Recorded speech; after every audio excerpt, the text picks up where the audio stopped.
quick overview of the new HTC Desire Z. HTC has finally announced the real successor to the popular HTC Dream, the first Android smartphone to see the light. The new HTC Desire Z, called T-Mobile G2 inches this, as a direct continuation of the T-Mobile G1, is much better than anyone would have expected. It was announced this summer and started selling in Europe and US in October-November 2010. Externally, it sure has nothing to remind you of the old G1 Dream. There is no bulkiness and no cheap plastic-looking parts. Instead, you get an elegant phone with a strong body and metal front and back cover that looks like it can hold its own against any day-to-day uses.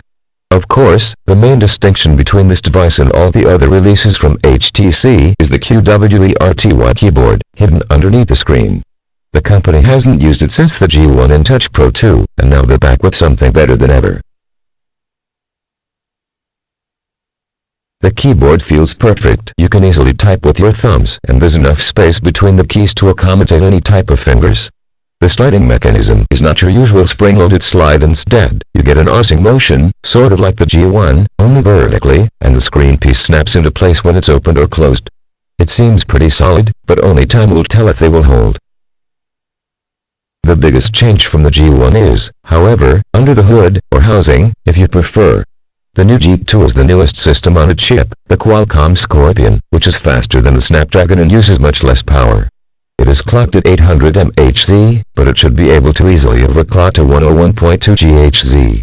The best thing about it may be the integrated graphics chip, which is the fastest one yet on non-Samsung phones. They hold the absolute 3D graphics performance records with their PowerVer SGX 540.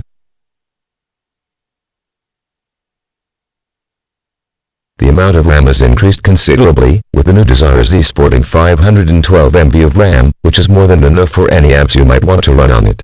The phone also has a pretty measly 1.5 GB of internal storage space, but that's okay, since you get an external microSD card slot, so you can use cards of up to 32 GB and more. If you use the internal space for apps and external cards for your data, you should be fine. The other specs look pretty good, as well. The phone has a 5 megapixels camera that is able to shoot 720p HD videos at 30 fps and does an integrated flash.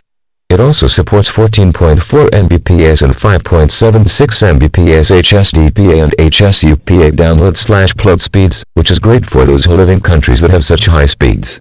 Edge speed has also increased to 560 kbps, which is great if you travel to places without 3G signal. Sadly, there are lots of them, and the phone has support for Bluetooth 3.0 and Wi-Fi N, if you want a much faster connection without having to pay an arm and a leg. Overall, the Desire Z is a worthy successor to the G1 and a good competitor to the Motorola Dream 2 Milestone 2. If you need a powerful smartphone with a hardware QWERTY keyboard, this one might be the best choice.